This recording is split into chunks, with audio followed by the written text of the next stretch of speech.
Hello, and welcome back to Pink Turns Purple. It is an amazing telesummit filled with 15 domestic violence thrivers. We are not survivors, we are thrivers. We are walking in our best life ever because of and in spite of everything we have been through.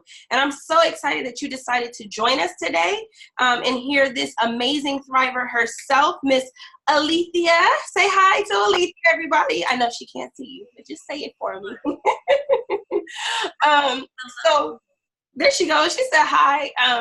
Before we get started, I wanted to remind you that you can share this email with whoever you want. Just hit forward and share. Of course, I want you to also encourage them to register so that they can get all the emails, no matter when they start, directly in their inbox.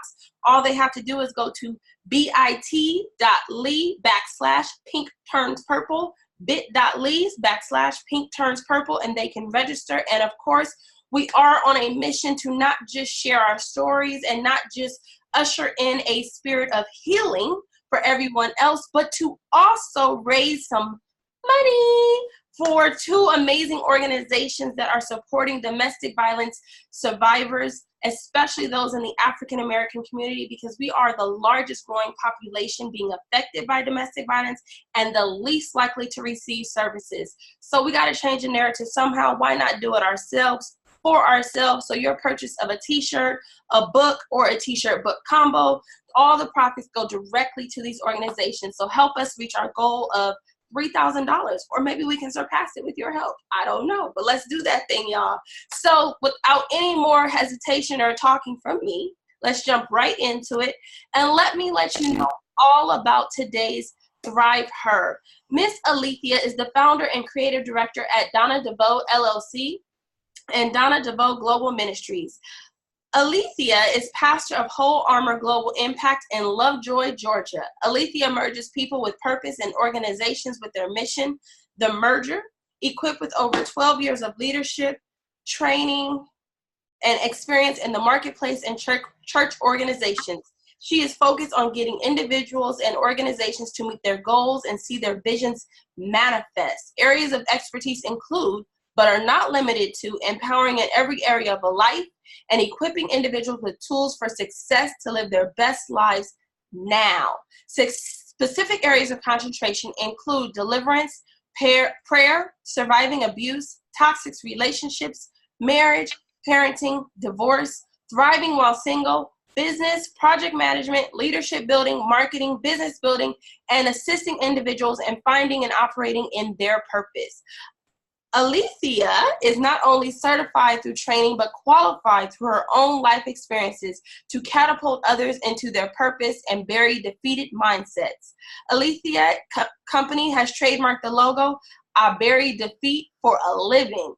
That logo speaks volumes right there, like volumes. I bury defeat for a living, y'all. So we're not even gonna talk anymore. We're going to turn it over to her, and I want her to start off by telling us a little bit, just a little bit, of her story in domestic violence. Like, you know, because we're all connected because we were at one point a victim. So tell us a little bit about your story.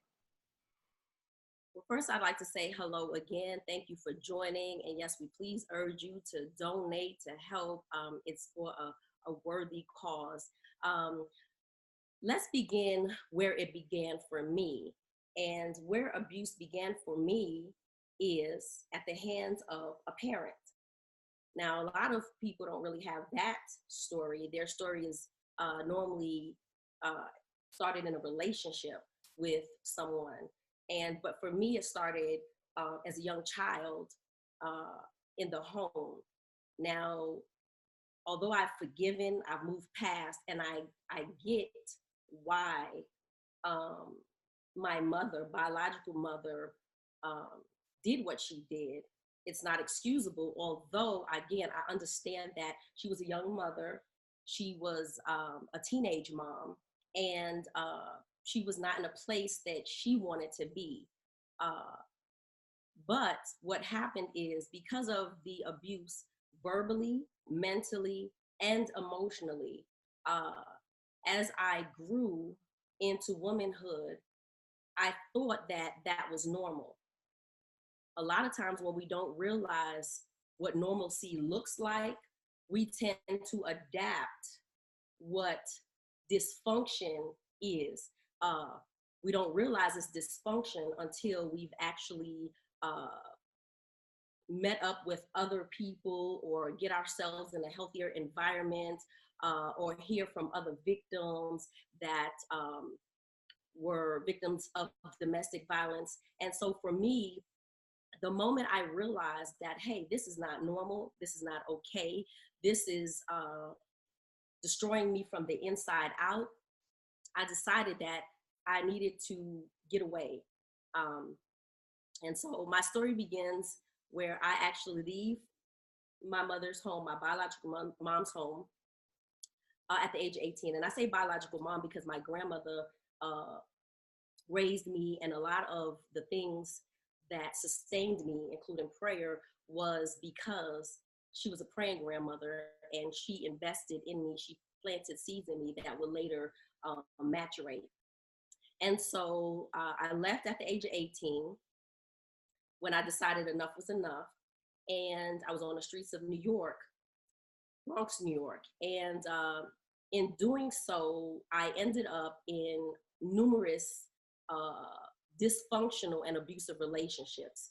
Um, Abusive, and this is where the physical form of abuse actually went to a whole nother level.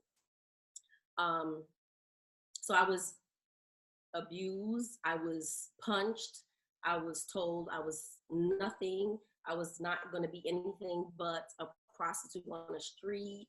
Um, I was unlovable, and everything from A to Z was wrong with me.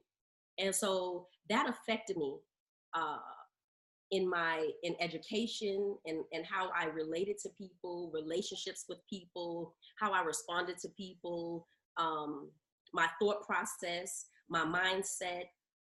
It caused hindrance in a lot of areas of my life. But what I decided to do, and of course, this is by the grace of God and through my relationship with God, what I decided to do and what God gave me the strength to do was to realize who I was and that this was not okay. And so for me, it began with forgiveness. A lot of people don't understand that you have to be in a place where you can forgive the offender. And when you forgive them, that actually releases you from their grips. What do I mean by that? As long as you're upset and mad, hold on to, rehearse, not so that you can heal, but rehearse and play over and over again in your mind what they did to you, and the depths of it. It now becomes engraved in you, in your mind, your emotions, and everything concerning you. And that could sabotage, your greater, that can sabotage your peace, your joy, that can sabotage your level of success, that can sabotage your communications, that can sabotage your marriage, how you relate to your children. It can sabotage you on so many different levels. And I just decided that I was not going to be a victim. I would now use my voice that was silent for so long because of shame. So, and I want to say this to a lot of you out there that may be viewing this, that will view this. Do not allow what has happened to you to shame you. Shame is what will keep you silent, and keeping you silent is what makes your oppressor, the offender, more powerful and prominent in your life. You've got to get to a place where you, one, forgive, two, realize and accept, yes, it did happen. Three, that is not who I am. That is not where I am. That is not where I will stay. And four, I'm taking my power back. I will not stay in a defeated state. I will not stay in a defeated mindset. I will not allow this to happen again. And so you have to educate yourself. What does abuse look like? So that you now see the red flags. You see the warning signs. You can recognize it. So I would say educate yourself. So you want to forgive. You want to be able to accept, not deny, but accept, okay, this has happened to me. Then you want to educate yourself on what it looks like And how do I move past this? Are there other victims of domestic violence out there that are now living their best life, that are now thriving, that I could listen to, you know, like Miss Pink, like myself, and like so many others? You want to get connected to people who have survived and thrived past and beyond being a victim. So, and if you don't, what happens is it takes root and it then infests every area of your life. And I know you want to live your best life. I know you're ready to get your peace back, to get your joy back, to get your self-esteem back, to love who you are in all your rawness. Forgive, move past it, acknowledge that it happened, educate yourself on what domestic violence looks like in the many different forms it takes, and then start living your best life unapologetically. That is what I am doing. The things that happened over the many years and the many different situations where I was in abusive relationships, they actually help to cultivate and mold the person that I am today. A person who has 3 different business or companies or entities, that my children are doing well, that I am no longer in an abusive relationship, that I have the strength, the power, the wherewithal to walk away from a person, a thing, a situation that presents abuse, that shows itself, manifests in any form of abuse. So I encourage you to do the same. You can do it. You absolutely can do it. You're worth it. You are worth it. So take time out to get to know the different lanes of abuse, what it looks like. And when you educate yourself and you start your process of your journey to healing and forgiving, make sure that you also reach back and reach out to those other women and young teenagers, men and women, that are not necessarily where you are. They're trying to find a way out. Reach back.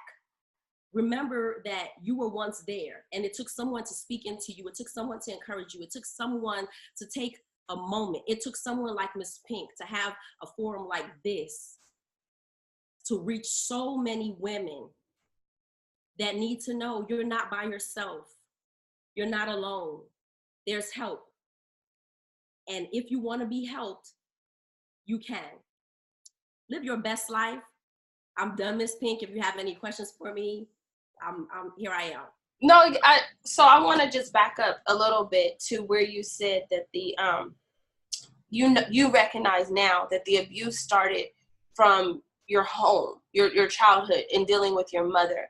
And I think that that's a very big point that we need to admit to. Because you, as you were saying, you were talking about educating yourself. I think a lot of times we, when we hear about domestic violence, we say, if he hits me, if he balls up his fist and he hits me in my face, okay, that's domestic violence, right? And that's just all we see, and that's all we know.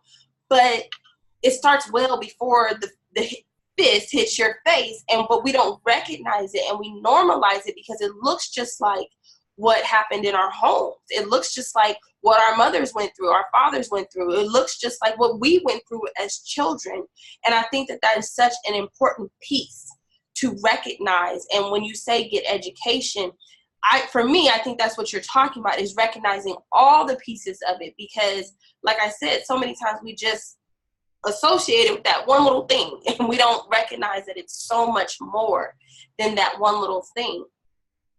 So for me, I want to ask you, how did you recognize that it started in your home? How did you put it together that, oh wait, these are the same things, they're just manifesting in a different manner?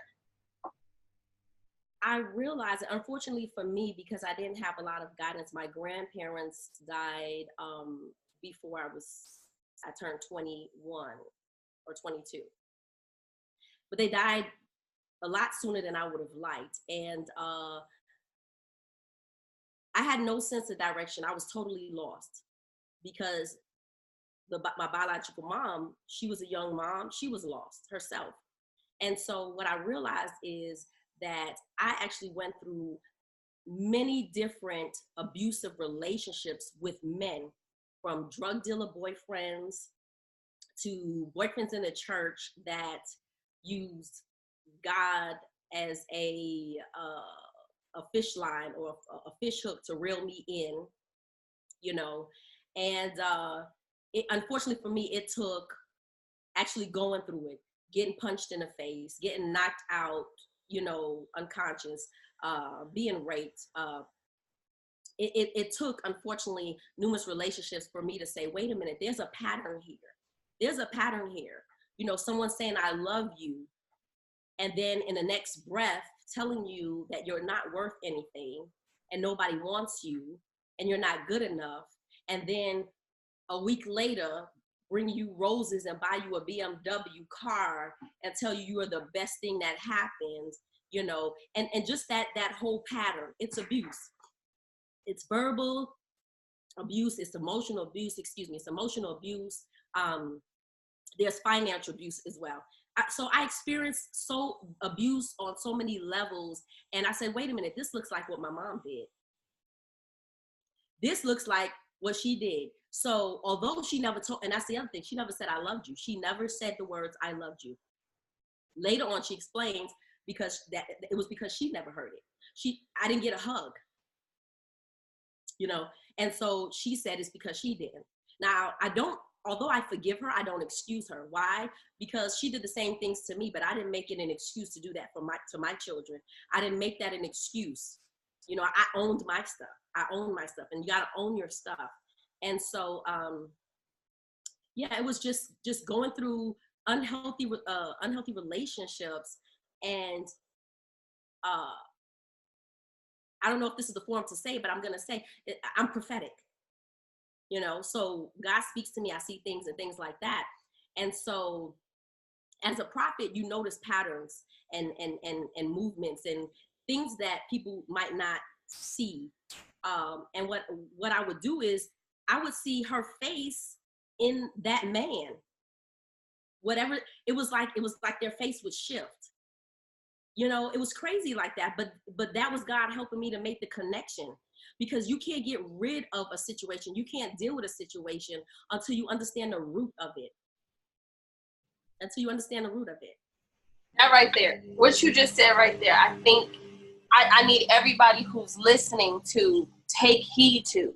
You cannot deal with a situation until you deal with the root of the situation. And that's the truth of it. Because a lot of times, you know, the reason why I'm doing this telesummit is because a lot of times we talk about that we're survivors, right? Like we've gotten out of the domestic violence situation. Nobody's beating us anymore. You know, we're safe. We're in a safe space, but we don't deal with the root of the problem.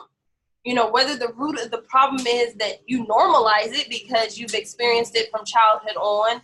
The root of the problem is you have no self-identity, self-worth, self-love, whatever the root of your problem is, whether it's, you know, you were abused as a child. I mean, and when I say that, I mean literally, you know, raped or molested. And so therefore, that's how you kind of identify love, because that's all you've known. So you're seeking out that again. So whatever it is, you've got to deal with that root thing. And you can't deal with it when you don't talk about it, when you don't get help for it, and you just, you know, stuffing it in your bag and keep walking along. Like, that's not going to do anything. But stuff it in your bag and you keep walking along. And like she was saying, it'll manifest again. And you'll start to see that thing that was going on back then in somebody else's face. You know, whether you actually see their face and you have that prophetic gift, or you just feel like it just starts to feel like this feels so familiar. This feels exactly like it felt when I was 10 or whatever it is.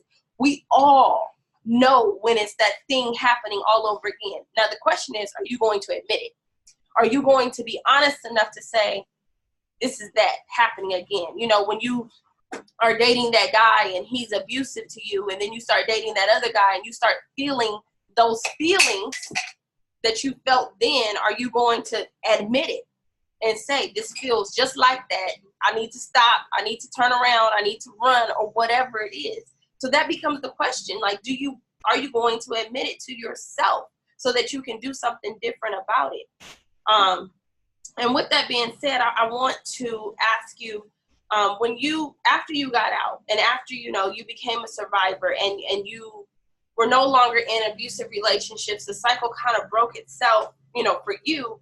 What did you do I know you said earlier about forgiveness, but what else did you do within yourself what else did you do within yourself to really go from a place of survivor to thriver? I had to actually disconnect from some things and some people. And let me just reiterate that question. So you said, what did I do to be able to move from, I guess, victim to a thriver? Is that correct? Okay. So for me, it was a process. It didn't happen overnight. I had to sit down and say, okay, Alethea, although these things are happening to you, you are the common denominator. You are in each and every situation. So I had to self-reflect. I had to look at myself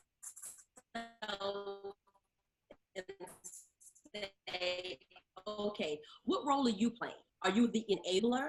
Are you loyal to a fault? You're in a relationship, you're in a marriage, you have a parent. Are you loyal to a fault, to this parent, to this husband, to this wife, to this child, to whomever it is that is victimizing you? And when I realized that, okay, Alethea, you need to do some things differently. You need to heal within yourself from what your biological mom did.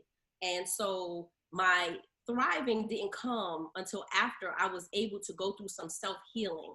I had to go through some self-reflection. I had to look at and understand the root of, the beginnings of where this happens. I had to be able to look at how it manifested in my life. And then I had to say, okay, I want a different outlook. I want a different result. I don't want to be in the cycle of abusive relationships. So I had to do an overhaul. I did everything different. And the overhaul for me started right here. The way I thought, the way I processed, the way I viewed things. And that helped me to come to a place of, I'm gonna do whatever it takes to get myself out of a defeated place and pull myself out and up into a thriving place.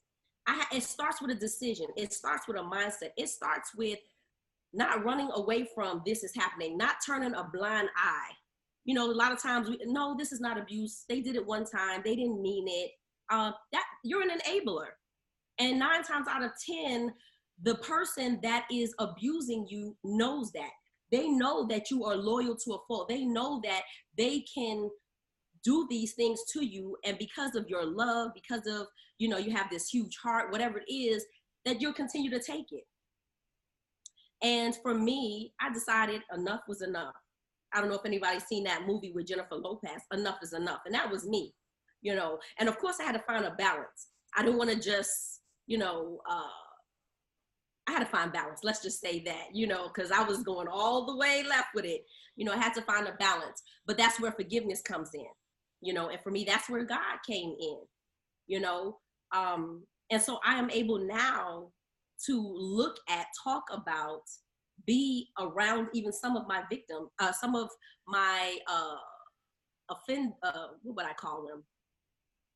Abusers. Let's call them what they are, abusers, and not get upset, not drop a tear, not want to knock them out.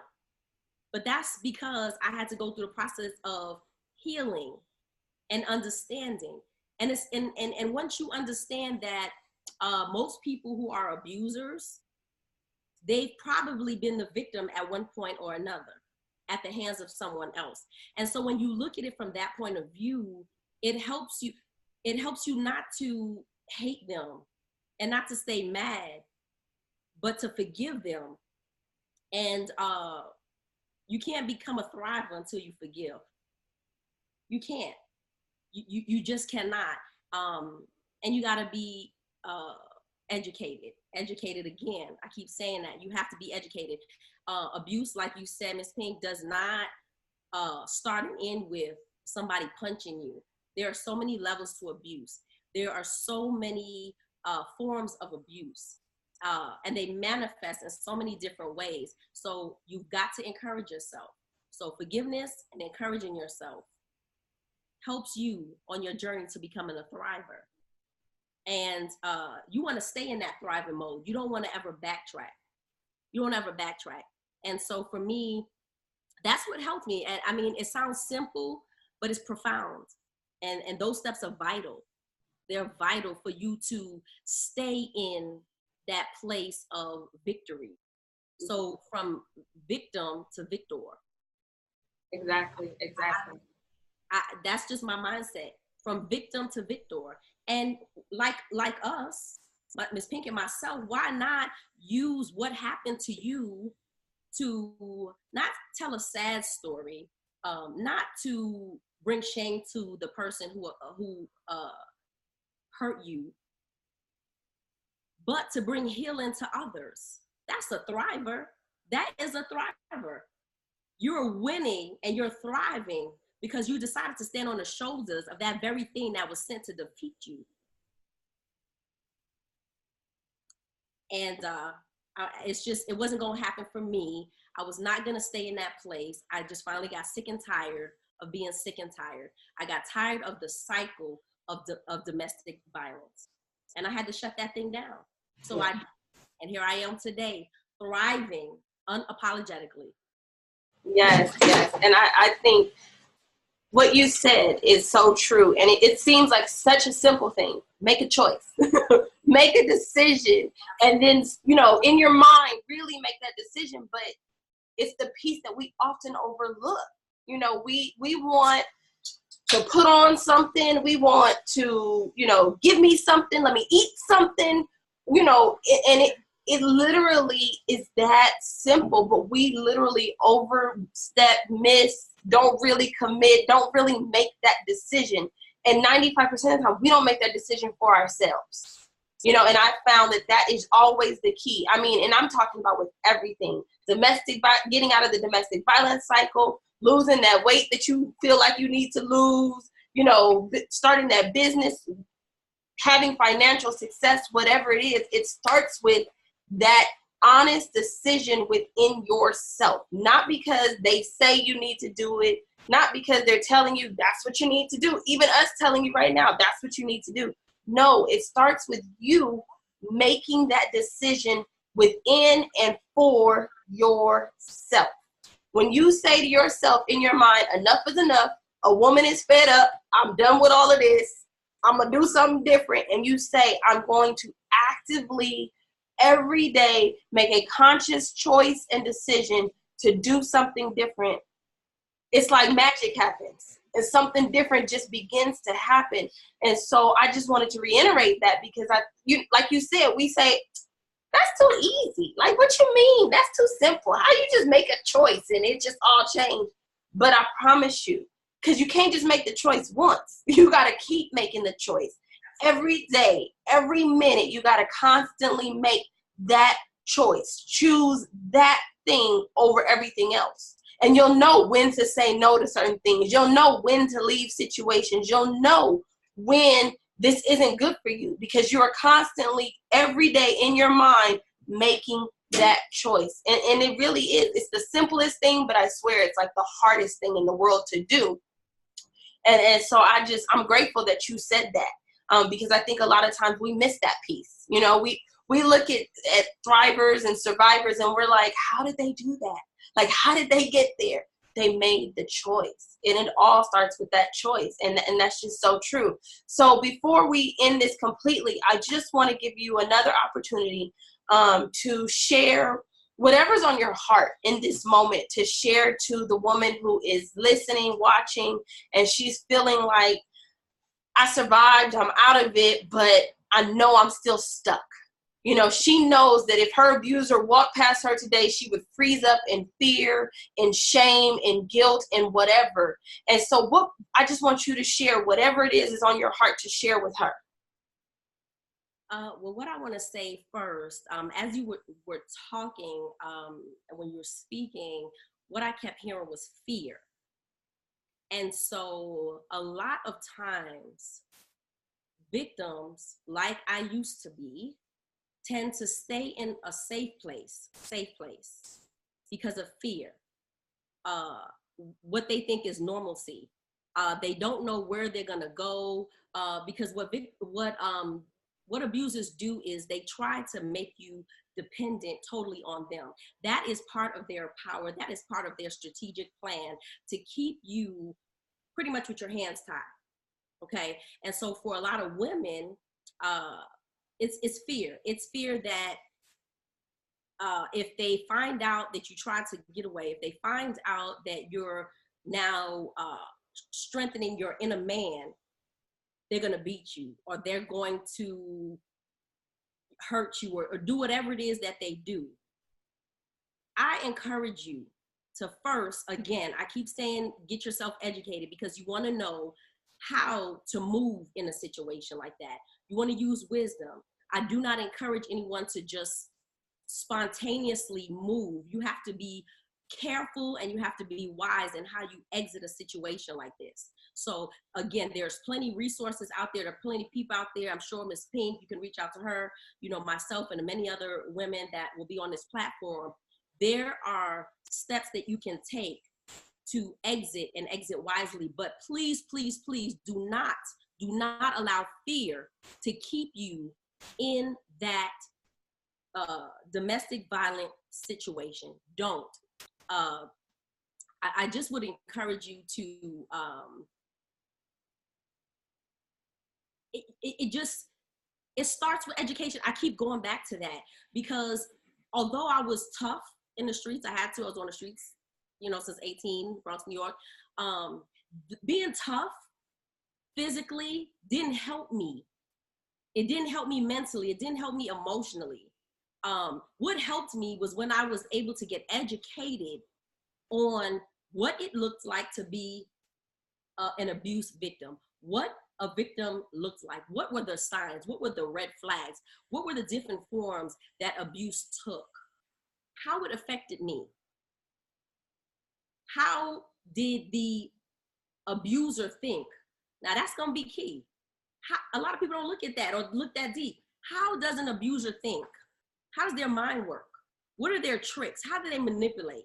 Once you educate yourself, you empower yourself on so many different levels, not to just escape the situation, but to never, ever, ever again find yourself in another abusive relationship. Education. Say goodbye to fear. Educate yourself. Say goodbye to fear. And when you have your plan of action or escape, exit in place, you do that. What I ended up calling every abuser that was in my life, this is what helped me. And I don't know if this is going to be correct, but I keep it real, so I'm just going to keep it real. I call them a punk, if that makes sense. And let me tell you why. I feel like abusers are a form or type of bully. You know, they have to make you feel bad to make themselves feel better. They have to hit on you and pounce on you and violate you to make themselves feel powerful. And these abusers know who not to try it with. That's the funny thing. They know who is not, they know what woman, what man, what child, they know who is not going to put up with it. So the moment you've educated yourself and you've come to a place of, I know who I am, I know what's going on, I know how to identify it, I know this is not healthy, I refuse to normalize dysfunction. Now you are in a place where even that abuser will begin to move differently concerning you, because now they're scared. Now my punching bag is no longer going to be a punching bag. Now my victim is no longer going to be silent. Who are they going to tell? And I encourage you, make sure that you are making making someone else aware of what you're going through. Don't keep it to yourself. A lot of times abusers want you to keep everything secret. They want to abuse you verbally and physically in secret, in the closet, in the house when nobody's around. That's a punk, right?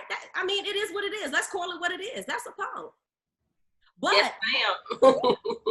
but most of the time, if you watch their interaction, the abuser, if you watch their interactions with certain people that you deem powerful, they're a little sad old little puppy. You know, it's like, wait a minute, where's all that? Where is it? So that tells you, one, they are very aware of what they're doing. Two, they are very aware that you're not aware of who you are, how powerful you are, and that you don't have to put up with it. And three, they know that if they show you a little love here or there, buy you a little something here or there. You know, for me, it was a car, a BMW. I didn't even have a driver's license at a teenager. Those were different forms of manipulation, but they will use whatever they think will pull you back in. Don't get pulled back in. Instead of allowing them to pull you back into their dysfunction, pull them into your peace. Pull them into your place of peace. I dare you to do that. So I am done, Miss Pink, unless you have any questions for me. No. I just want you to know that there will be a couple of things that you said that you will see me tweeting and posting and sharing with the world, especially that last little piece. Pull them into your piece. Like, I'm taking that. I'm running with that with you. But no. Thank you so much. I think you have definitely, you've given it. Like, and I pray that all those that are watching or listening, I pray that they got it. And I pray that there was a nugget that they grabbed and that they could hold on to that can help them get to the next place, that can help them get to the next piece. And like she said, reach out to me, reach out to any of the thrivers who are on this platform, because that's what we do. You know, whether we do it full time in our business or whether we do it, you know, when somebody asks, we all do it because we all know the importance of doing it and giving back that. Whatever, you know, and if we don't know how to help you personally, we know someone. We know how to connect you with someone who can help you get from a place of fear, a place of just surviving, to a place where you are truly thriving and living your best life. And like the song say, I ain't going back and forth with you, right? And you got to get to that place. And that's really all that we're seeking in doing this, is we're just really trying to help others get to that place of true healing, that place of truly thriving, that place of they're not going back and forth. They just moving forward, and they've made the decision, and that's really all that we can ask, and that's all that we are truly asking to happen in this moment. So again, I want to thank you so much, Alethea, for Alethea, for joining me and being a part of this and sharing your story and sharing your wisdom along the journey. For those of you who are watching, again, feel free to share.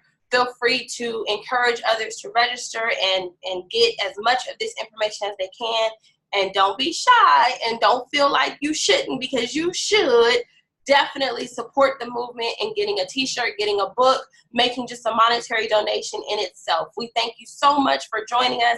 And until next time, until I am joined by the next thriver, I want to wish you all peace, love, and of course, baby powder freshness. So bye-bye.